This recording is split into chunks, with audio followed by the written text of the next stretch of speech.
Hi, it's Gila Nehemia, sacred erotic self-love poet, mentor, and mystic.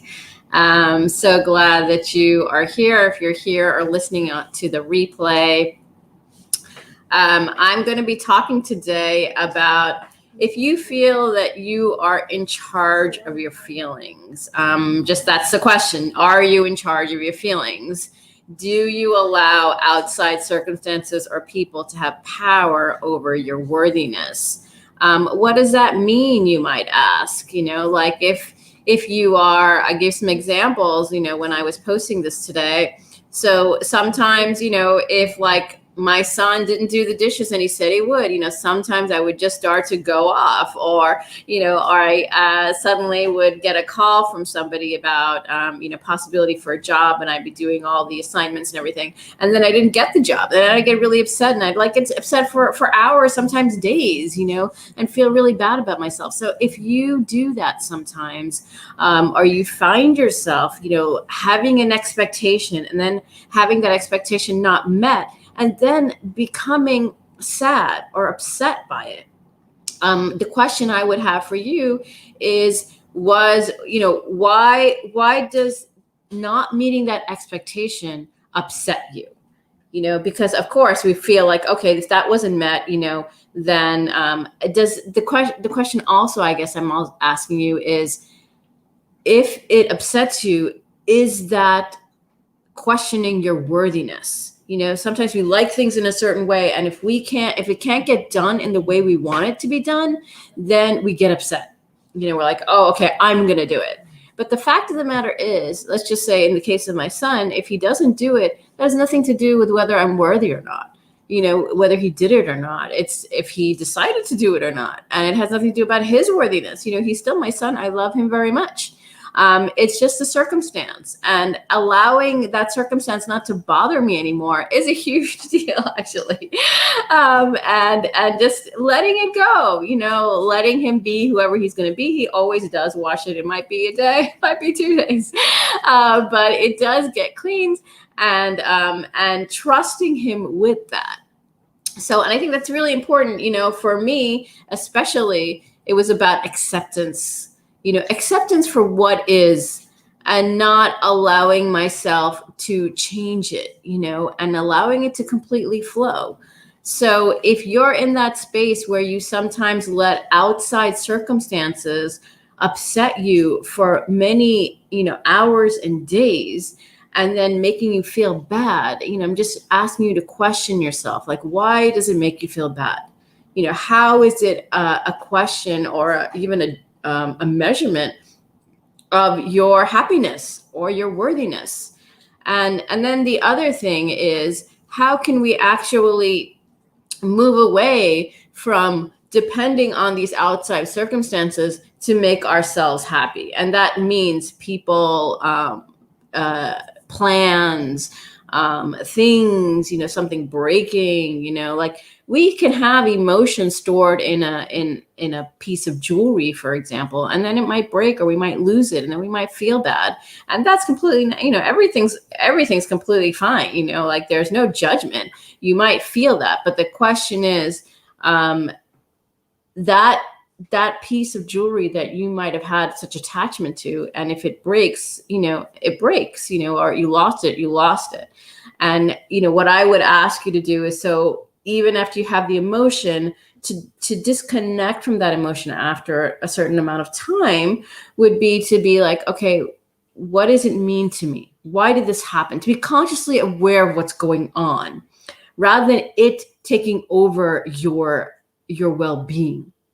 That's really the question, So the way that we can do that is by actually separating ourselves, just kind of like what I described, separating ourselves from the event. That event had really nothing to do with us. Maybe it's a lesson.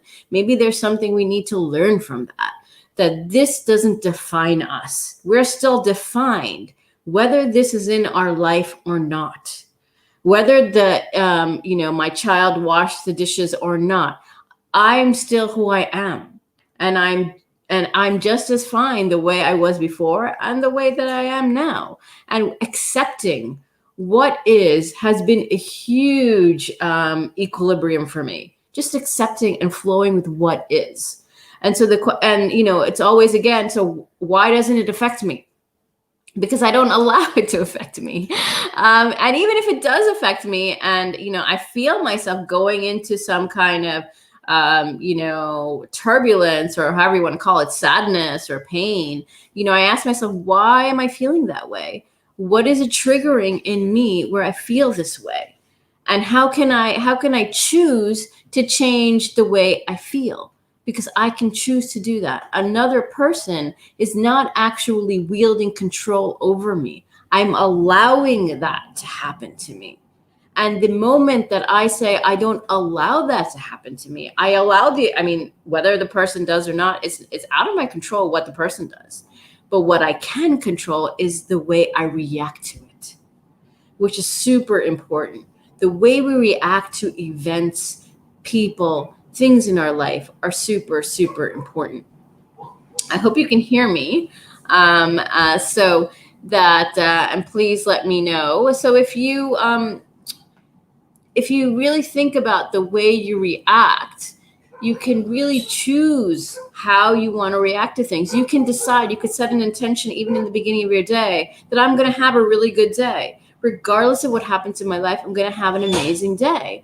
And even if things happen that might, take you off of center, you can create techniques. So I create like a breathing technique where I just, in case something happens or whenever anything happens, I just take a deep breath.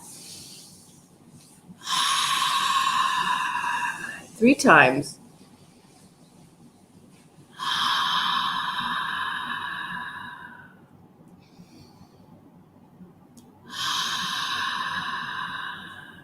And I remind myself that I can be joyful. I can be joyful even in the midst of chaos. I can be joyful because I choose to be. It's all a matter of my choice. And I can have an emotion. I can get angry. I can do whatever, but not allowing it to change the way I get back into center. And I have some techniques that I then do so I can get back into center. So, and I feel like it's an important point because when we are always changing our emotions depending on what the events are, then we never feel stable inside of ourselves. So we think that stability is going to come from something else. Stability is going to come when I have $1 million in the bank. Stability is going to come when I buy the new house. Stability is going to come when I meet the great partner and my kids grow up. The stability doesn't depend on an event.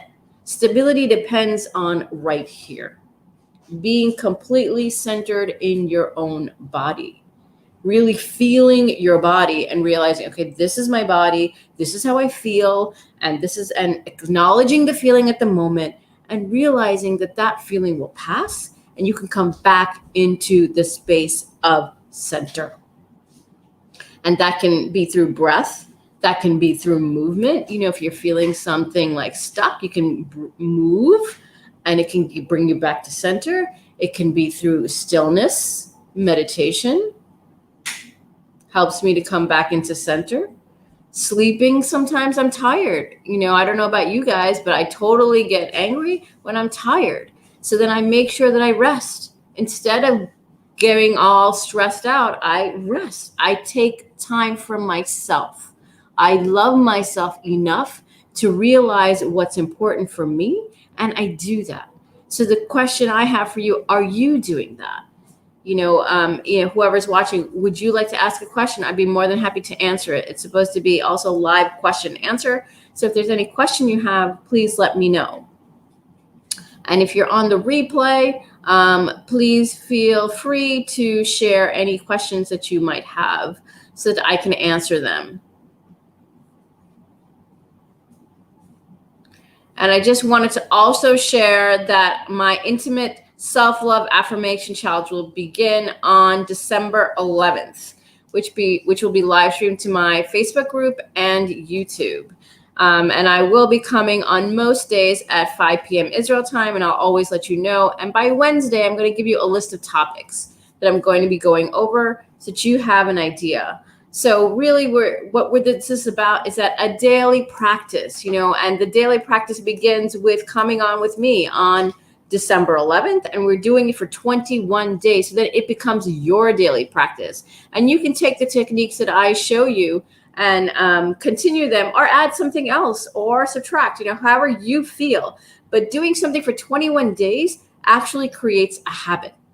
And when you have a habit, then you know how to intimately love yourself. And that includes using your body, using the actual wisdom of your body to make you feel more connected to yourself and more connected to your spirituality, because we are a spiritual being living a human experience. So the more that we can really love all of that wholeness, that makes everything so much easier and so much more enjoyable.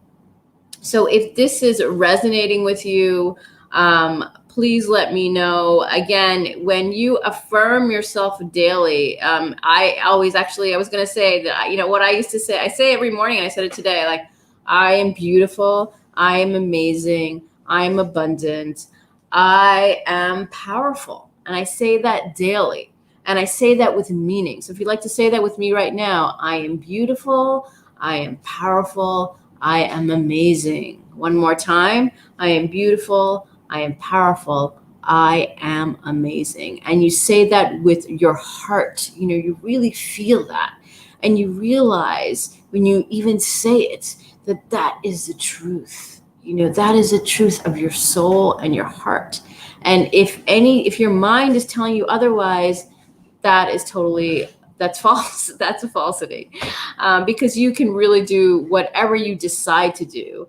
And the more determined that you become, the more you're going to see your whole world shift by just saying those 3 sentences daily to yourself. And especially in the times when things aren't working.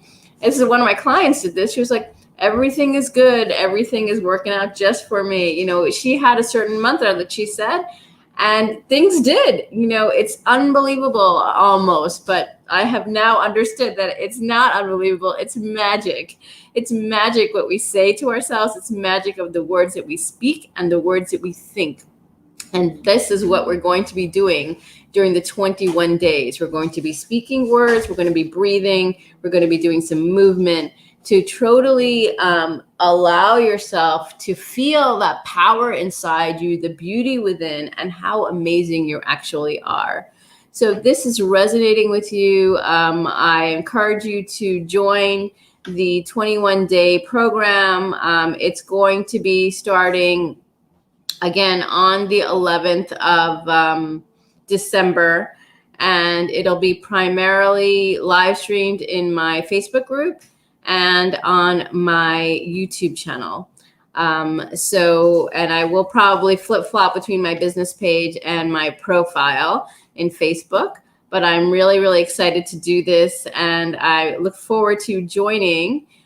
Here is a link to my Facebook group. If you are not in it and you want to join, here is a link so that you can join. And if you want some more information about me, you can find it out at gilanahemia.com. And I'd love for you to connect with me because I just enjoy connecting with people and helping them with things that they are having some challenges with. I am a personal mentor, and I do help women to heal trauma and to really reclaim their sexual power, to live in their sovereignty, and to live a blissful, erotic, physical, as well as spiritual life. So if that is something that you are desiring, take a look at my website and see if any of my resources reach out to you. And if you'd like to, you can book a 15-minute chat with me. That would be a live Zoom chat. So I'd be more than happy to speak with you. And I'm just really excited to do these daily. I'll be doing these until the live affirmations begin, the self-love affirmations begin on the 11th. And then we're actually going to get into some more juicy stuff. And it'll be every day at, again, around this time on from the 11th for 21 days. Approximately 5 p.m. Israel time, and you'll be notified of all of the topics. So I'm super excited. If you have any questions, please let me know. Thank you so much for watching, and thank you for watching on the replay. Remember, you are amazing, you are beautiful, and you are very, very powerful. And it's all a matter of believing that. And that is what we're going to be doing starting on the 11th, is just to be really feeling it in our body, knowing it in our hearts, and saying it with our throat chakra to really open up and allow all of the goodness to totally embody you, because you are that person. And if you're listening to this, you are meant to listen to this. The divine is bringing you in to listen to this. It's all a spiritual experience, and allowing that all to become part of your human experience is the challenge and also the gift. So thank you so much for watching. Namaste, Shanti, Shalom.